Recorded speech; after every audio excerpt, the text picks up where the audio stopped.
Welcome to this week's episode of Extraordinary Spirits. We're going to talk about extraordinary spirits, but not just the ones you drink, also the extraordinary spirits that make this world an amazing place. So, welcome to the Extraordinary Spirits Podcast. I am Victor Young, your host, also the founder and CEO of Dunamis Premium Spirits located in Florida. So, today I have an amazing guest who's also my master distiller. Welcome. Today we have Miss Lisa Lowery. Welcome, Lisa. So she probably is very familiar to you. So you've probably also seen Lisa on episode two, season two, episode 5. Correct. Right? Yep. Gin Craze. The gin craze of it's Moonshiner's Master Distiller. Correct. I got it right? Yes, that's it. There she is. She's our Master Distiller here in Dunamis, and she created a very special spirit we're going to start out talking about. Right behind her, it's the Zulu Hotel Airman's Gin. And matter of fact, Lisa, can you hand me a bottle of that? Sure can. This is amazing. So this was 62 variants or more deep of recipes. Can you get that? You got that, Jerome? I got that. All right, we got that on camera. So Zulu Hotel Airman's Gin, 62 more recipes that it took to come up with this, and a lot of time, a lot of energy, and you're known as like the gin queen. Tell me about gin, and you can just put that back over there. What made you? How'd you become the gin queen? Like gin royalty? I love gin. I love it. I love it for the thousands and the possibilities of what you can actually create gin with, and the flavors, the history, the botanicals, the healthy botanicals. So it's healthy drinking, man. It's just good healthy drinking. Healthy drink. So that's it's very very sort of romantic and earthy and flowery and all those lovely little terms that that I enjoy. Yeah. And putting them all together, just it's exciting. Well, obviously we had our making this gin, Zulu Hotel Airman's Gin, which to be an airman's gin, it's like people ask me, what does it take to be an airman's gin? An airman's gin is, number one, 8-hour throttle to bottle rule. So from the last drink, you need 8 hours between your flight. And so when you're drinking, you want it to be healthy, has to taste amazing, because no one wants to waste a drink on something that tastes like crap. It has to be good for your body, as good as it can be, all the impurities out of it, and natural ingredients. And so you had a big order, right? Of this is the nose, and this is the flavor profile, and this is the finish, and then you had to take all this and make it and create it, which sounds easy, right? Until you're working with 100 botanicals, and you got to find the right 13 or so that you use to create the recipe for Zulu Hotel. Tell us a little bit about the process. Well, not only or finding the right combination of botanicals, was a challenge, but pulling out of your mind and what your desire of a product should be like and taste like and how it should be represented, right, was a super fun challenge, really, because you said I want it to be reminiscent of this, and I want this memory, and I want this spice, and I want let's go in this direction. So being able to tell the story or create a story with the gin, right, was something that was really special to be able to do, and I think we nailed it. So we did, clearly. Gold medal winner, silver medal winner, every medal winner. It's been nicknamed the world's best tasting gin. I mean, just an amazing product. And I've worked with a lot of artists, whether it's in television, radio, film, and of course in spirits. And for me, it's a pleasure and an honor to work with an artist who can conceptualize, hearing how something should taste or look or feel. Thank you. And being able to put it into action and finding a way to get there. So thank you. Thank you. No, it was a lot of fun. Yeah. I like these projects. These are challenging. I mean, it's one thing making bourbon is of course a challenge as well, but just all of the combinations of the spices, making it work. So I don't think a lot of people realize gin, and Europe and UK and around the rest of the world is kind of the high end regal Yeah, spirit per se, it's a huge market. right? The Queen, that was her drink. I mean, the royal family. If you go and Google Mhm. what does the royal family drink, every recipe, every cocktail is going to be a gin. Gin. So, so we're kind of royalty, I guess, based upon that. That Oh, makes us royalty. We made an amazing gin, I agree. right? So, obviously bourbons are super hot, and we have an amazing double gold uh, medal winning bourbon with Dunamis Interstellar Bourbon. But we're going to talk a little bit more about gin. So you talked about botanicals. Tell us. A lot of people don't understand what a botanical is. They hear the word, but tell us about some of the botanicals that you use and some of the botanicals that were utilized in Zulu Hotel, and why. Okay. Well, botanical could mostly it's spices. Of course, gin has to start with juniper. Has to have juniper in it, even if it's a tiny berry here and there. It has to have juniper in it. Otherwise, it's a flavored vodka, Right. and we're not in the business of making that just yet. Sure. So, but it's spices, it's herbs, it's flowers, it's citrus, and they can be as exotic or as local as you want them to be. Some people will even forage locally for their own botanicals Yes. to use, which is really interesting. That again, no matter where you are in the world, you've got access to something that's going to create a really beautiful spirit. But again, the possibilities are just endless with That's that. awesome. So, That's um, beautiful. yeah. So if you see me, sneaking around the forest and the woods around the distillery one of these days, I'm looking for spices. Foraging. I'm foraging. Well, we have like the lemongrass hedges that run through the distillery. I know. So Very I could see exciting. a nice lemongrass. Yes. I don't know, something. Mm-hmm. So Very exciting. we're going to talk about the extraordinary spirit of Lisa Lowery in a second. Before we do, I'm going to introduce something else. It's going to be like a informal world premiere because you're going to see this at the Super Bowl as well in February. Oh my But gosh. we're going to give the sneak Exciting. peek of one of our other exceptional brands Yes. that you're a part of. Look at that. Aero Squadron Vodka. And if you're thinking, this guy kind of patriotic, yeah, I am a very patriotic person. And so you'll see again Zulu Hotel and phonetic alphabet. You'll see the helicopter. I'm a helicopter pilot, and I'm a big supporter of military and law enforcement based upon my family's background. So Aero Squadron Vodka, Zulu Hotel Airman's Gin, and something else. Look for it. Super Bowl, New Orleans, February. Amazing stuff. That is exciting. But Are you going to make an entrance? The helicopter? I don't know if they're going to give me the airspace at the Super Bowl with my helicopter, but I'm going to ask. I mean, all they can say is no, we'll shoot you down. Right. You know? That's so, really exciting. so here's one of the other great things. We do a lot of philanthropy, and recently we just gave a sizable contribution to Infinity Aero Club, and we're always looking to be involved in our community with military, first responders, law enforcement. So it's very important to us in everything that we do. And so follow us on Instagram. Dunamis Spirits is our Instagram, our Twitter, now X, and also Facebook. And you can find out about more about how we contribute to our country and our communities with military, law enforcement, first responders. And our first recipient was Infinity Aero Club in Tampa. Look them up. It is run by a retired lieutenant commander of the U.S. Navy, Top Gun, who teaches kids how to fly. Excellent. Yeah, So I'm going to introduce you to Lieutenant Commander Ricardo Foster before you head back and migrate back north for some holiday time. But great guy, great cause. Excellent. Thank you. Yeah, thank you. And I'm so proud of everything that you're working through and that the whole team is working through. So that we do for them.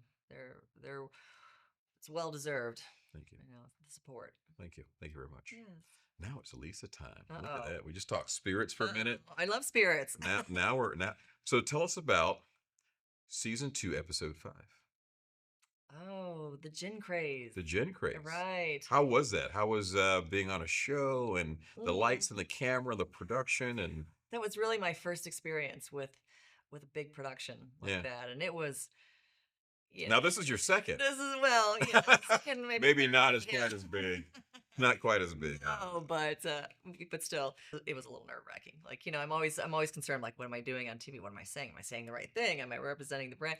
But we really had a good time on there. So it was in Tennessee, and it was in the middle of summer in a warehouse that had no air conditioning, and of course, you can't have the fans on, and you can't have the AC on when you're filming, and Microphones hear everything. so if you look at all of us on season 2, you will see all of us just sweat everywhere. We look like drowned rats. So you can definitely tell that we were all very. Did you have 5 changes of clothes or what? No, no, no, no.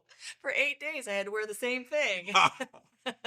I did not know that you had to. It was supposed to look like it was filmed in one day. Right. Secret. So I did not know that we had to have a change of clothes, and so I brought a couple cute little outfits, and They're like, yeah, you can put that up, sister. no, you pick one, and that's it for 8 days. So by the end of those 8 days, it really the outfit stood on its own. Did you wash or just throw it away? Oh, it walked home with me, so on its own. It was bad. Wow. It was bad.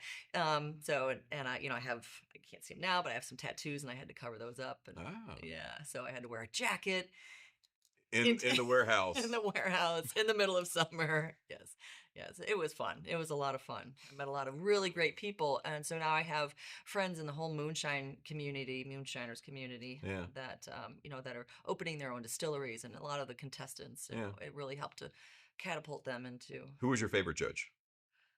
Oh, oh. If you had to pick one. If I had to pick one, I would definitely say Mark Ramsey. Really? He was, yes. They were all really great, really. The judge that was the surprise judge that was on there, he was really wonderful too, because I got to actually go spend some time with him after the show. Tell me what I did right, tell me what I didn't do right, help me learn from this whole entire experience rather than just being on TV and meeting friends. Yeah. So it was really key for me to help with that growth in that sense, to be able to talk to him outside of the show.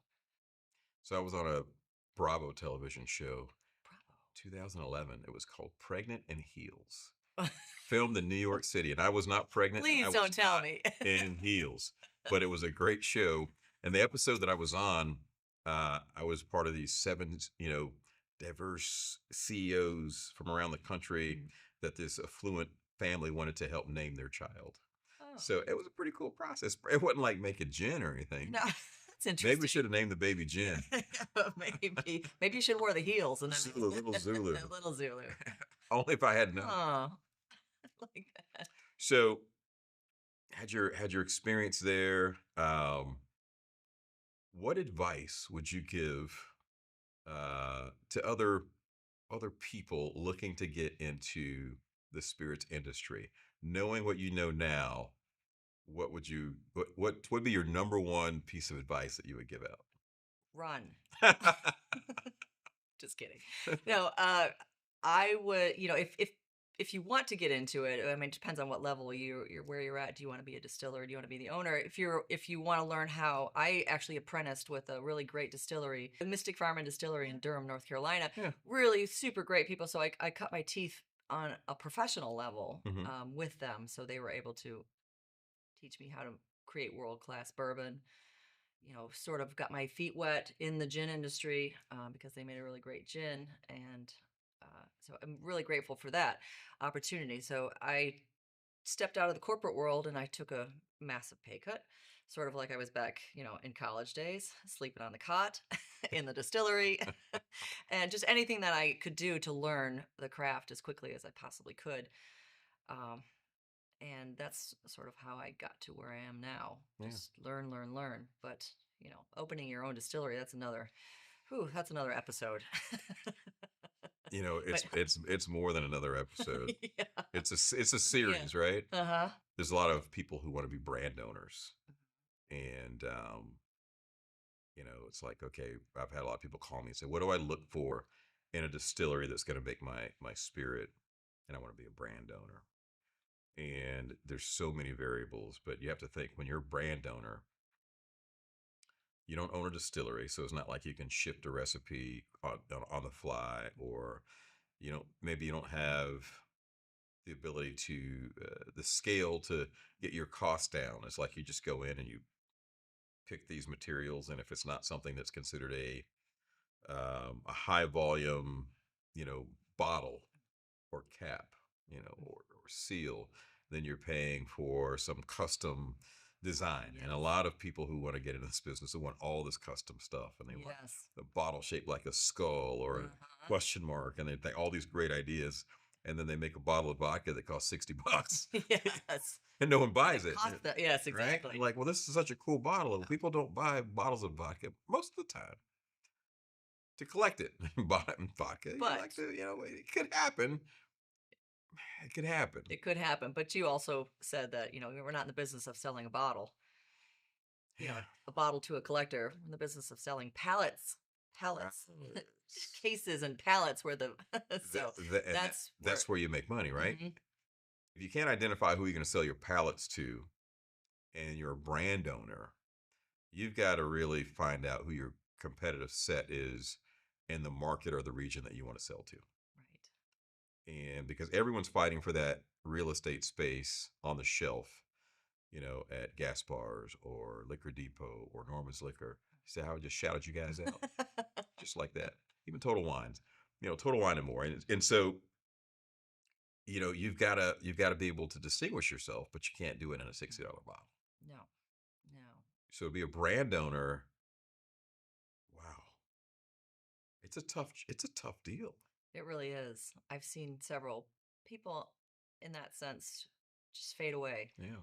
because they really never knew what it took to make that or what it would cost or like you said having to change the recipe. Maybe let's tweak it, but that's an expensive process in itself. And Yeah. you know, now you have to go back to the distillery and Yeah. pay someone to keep the lights on so you can make a change. You know, it's tough. And so I recommend for anyone who wants to start their brand, think twice.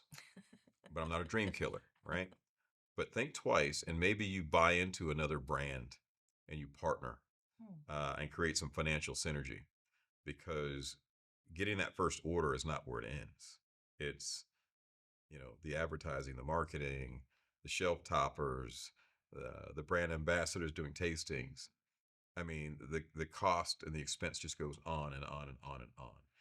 And you know, at a certain point, if you can't sell quick enough, you get pulled off the shelf, and then you're gone. That's scary. And that's the scary part. Yeah, that's really scary. And there's so limited shelf space out there as Yeah. well. So everybody's fighting for it, and the big guys come in and they take it all. That's a whole nother Yeah, season, right? Fighting against the big guys. yeah, there you go. Season 3. Season 3. You know, and something that we've talked about before about Dunamis brands and about Dunamis premium spirits is we're not just a brand, we're a movement. And so for those of you who don't really know who Dunamis is yet, it's the brand for game changers, for thought leaders, for entrepreneurs, for artists. It's about, you know, being able to agree to disagree and making something amazing. And, you know, you'll see the flags behind us here. And it's, for me, it's about it just like, you know, American mindset, you know. Absolutely. It's kind of what made America great, was just our ability to work together and find solutions and create amazing things. And so, yeah. Yeah. So, you know, so when I look at, you know, someone asks the question, well, how do you get your interstellar bourbon beyond some of the other bourbons, even though it's, you know, a double gold award winner and gold medals and all these great things? And because it's not just about trying to be competitive against other bourbon brands. Um, the flavor profile speaks for itself. It's a great brand. It does. But like the NBA or the NFL or volleyball, you don't always see the best players on the court. Sometimes they don't make it there. So for us, the movement that we've started with our brands, it's about making sure that we get the best people in the room together, and enough of them that amazing things are going to happen. Well, thank you. Yeah. And I you're take part that of as a that. compliment. And Thank you. you're definitely on that team. Thank Definitely. you. So, all right, here we're about to dive deep into the psyche Uh-oh. of Lisa Lab. Uh-oh. All right, first question. What's your favorite type of dog? Well, since I have 2 monster Frenchies, I would have to say my favorite dog is a Dalmatian. Just kidding. Steven would not like that. Is that hold No, on? Steve and Stitch, yeah. Stitch.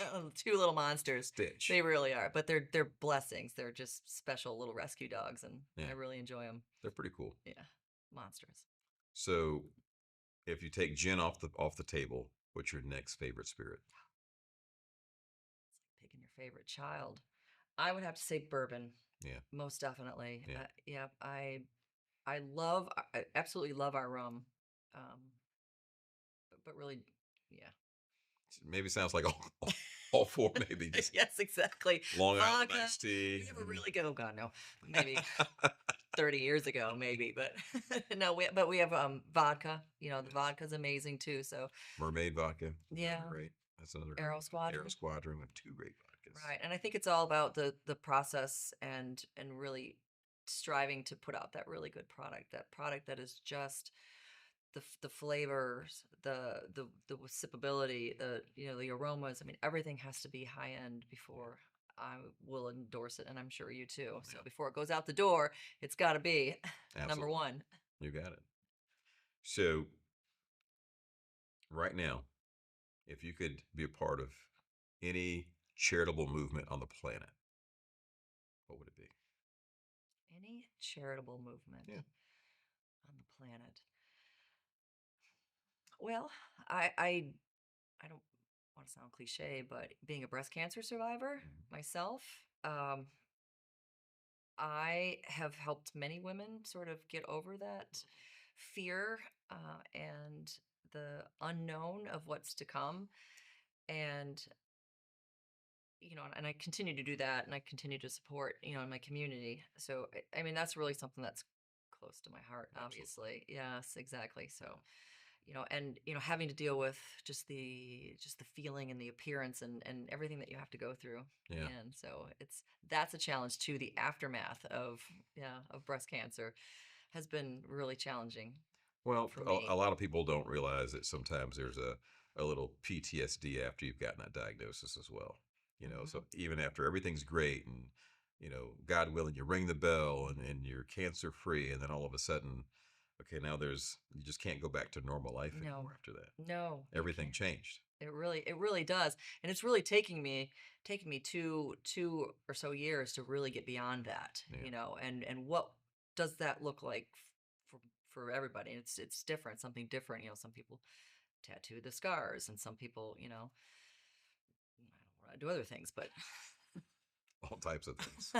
but what does it look like for everybody? Yeah. It's Yeah. yeah, it's all different. But so Well, I like that. I like being able to just hug and hold and hold and get them through it. So yep. That's fantastic. mm, That's fantastic.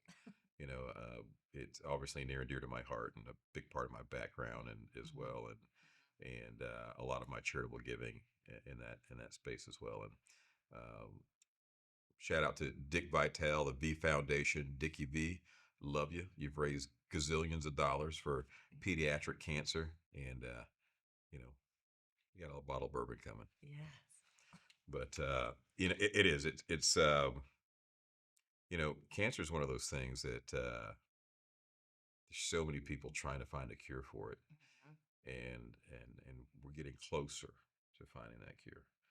But it's still a lot of people every single day that we lose to it. So Every day. yeah, And even how it affects animals is just yeah, amazing to me. How cancer is just so widespread. yeah. So Well, the good news is this. I was in a meeting today, and we were just talking about how deliverables are becoming less toxic, and so now something that was a round of a intravenous drug that was would wipe you out now becomes a pill that you don't even feel as much, or even immunotherapy. So I tell people keep hope up because there's a lot of yes. great things on the horizon there. Yes, yes, there is. So, and I'm appreciative of that. So, and all the work that you're doing as well. Thank you. Yes. All right, next question. Next question. Again, we're gonna go back to one of those. If you go back to your younger self from today, and you had 5 minutes to tell your younger self something, don't take all five. We'll say 60 seconds. But what would you tell young Lisa about life, or whatever you want to tell her that you think is important? I would probably say relax. Yeah, Yeah. relax and really enjoy life. Because it can go in an instant. Yeah. It really can. It's hard to do when you're so young and motivated to succeed, but being able to focus on myself Yeah. and my own personal growth, something that sometimes people just overlook that too, but just relax, Absolutely. be focused, but have fun. Yeah. Have Enjoy the lots of journey. fun and travel more. Travel a lot. Yeah. That's what I would tell myself. Travel everywhere. Get in a hot air balloon. You've been traveling a lot lately. I have. Yeah. What's your favorite destination this year that you visited? This year, oh, it's always Italy. I love Italy. Going back to Italy, it's dreamy. It's the Yeah. food, it's the spirits, it's the people, it's the sights Yeah. and sounds and smells. It's so romantic. I love Italy as well. Oh, it's so great. Yeah. I keep threatening my husband that we're going to sell everything and just move. He's like, I've known a few people who have in the last few years, actually. uh-huh. So I like visiting Sant'Agata because that's the home of Lamborghini. So Oh, of course. go to the Of course. factory, drive some cars, Yeah. some good food. I like that. They have this cafe at the Lamborghini factory that the last time I was there, it was €1, and the food for €1 was amazing. I bet. It was probably better than most Italian restaurants in the States for €1. Of course, they subsidize it for their employees, which I thought was great. But again, the food there is just always amazing. It's Lamborghini. Well, Should be top notch, right? It's true. They should have like a Lamborghini noodle or something special. they're Pasta, coming out of yours. Ferruccio Lamborghini noodle. That's right. Pasta. All right. Next question. Women in the spirits industry. Do you think it's easier, tougher, same? And what advice would you give women who are entering this industry?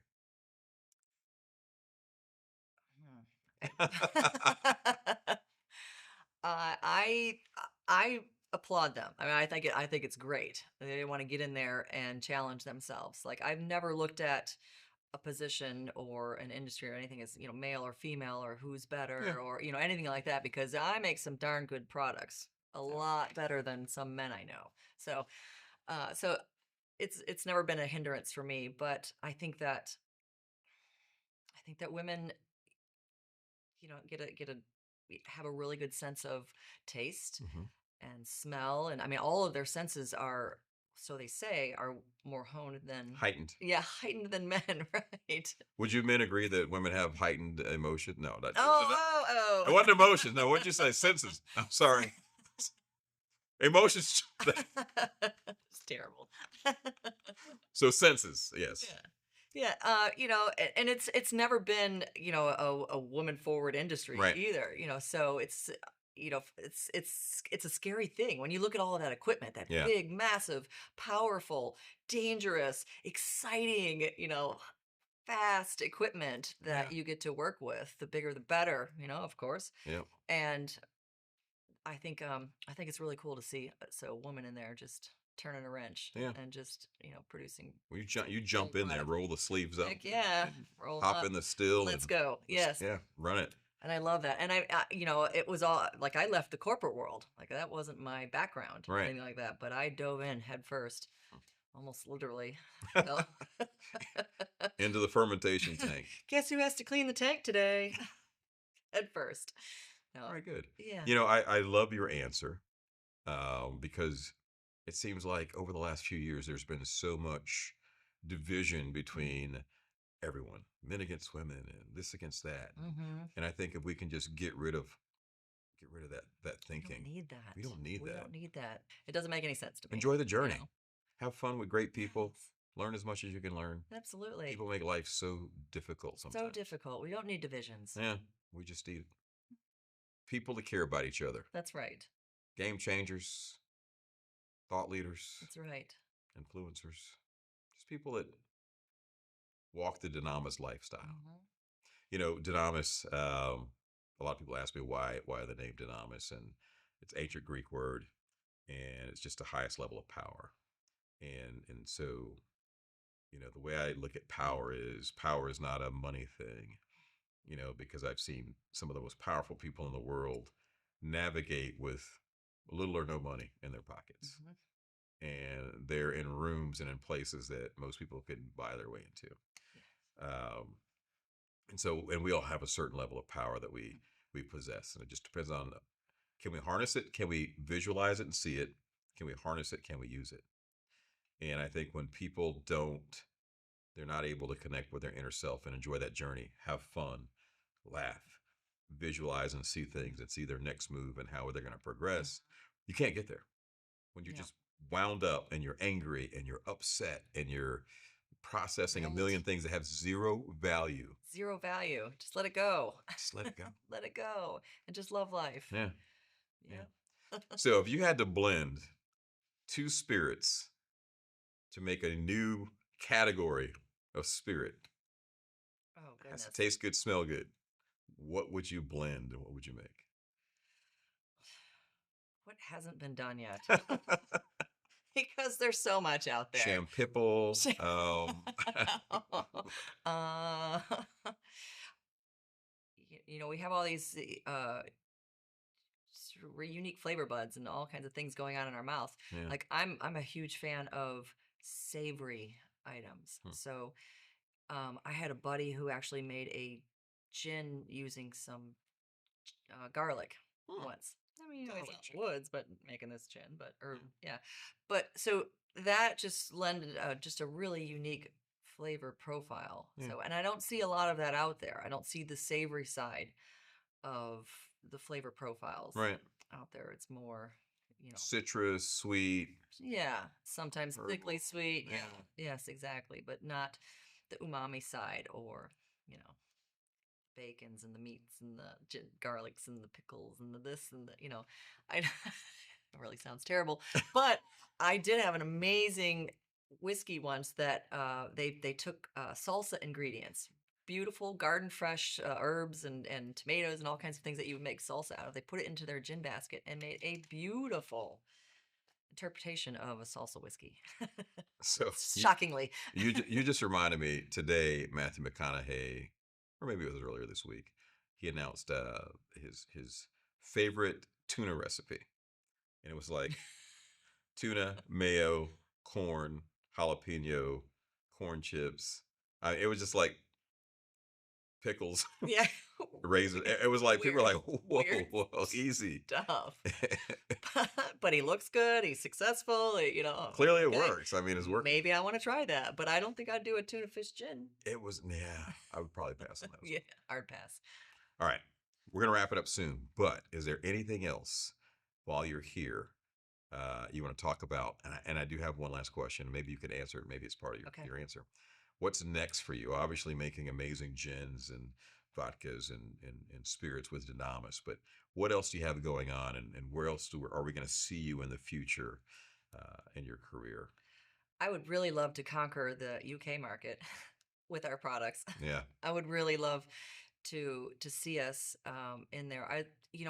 I personally enjoy teaching other people, Hmm. how to do this and how to produce really great spirits. So that's a big thing for me. That's the next step. I have to sort of figure out: do I want to write books? Do Yeah. I want to blog? Do I want to have online courses? Do I want to go work for I don't know Moonshine University? I don't know, Yeah. but to be able to take the knowledge that I have and give it to somebody else because I So can't take it to the grave with no, me. So what's the point? no, we can't do that. So maybe I could reach into my old soccer roots and reach out to some of the Derby County, Bristol City guys, and maybe even, I don't know, Prince Harry. Oh, Maybe Harry wants some of our gin, why not? Let's go to California. right? Let's go. And then boom, we can just fly it right over from there. I like that idea. Well, Lisa, this is great. I appreciate you coming on. Thank you. I know you're busy all the time between distillery and a million other things that you're doing.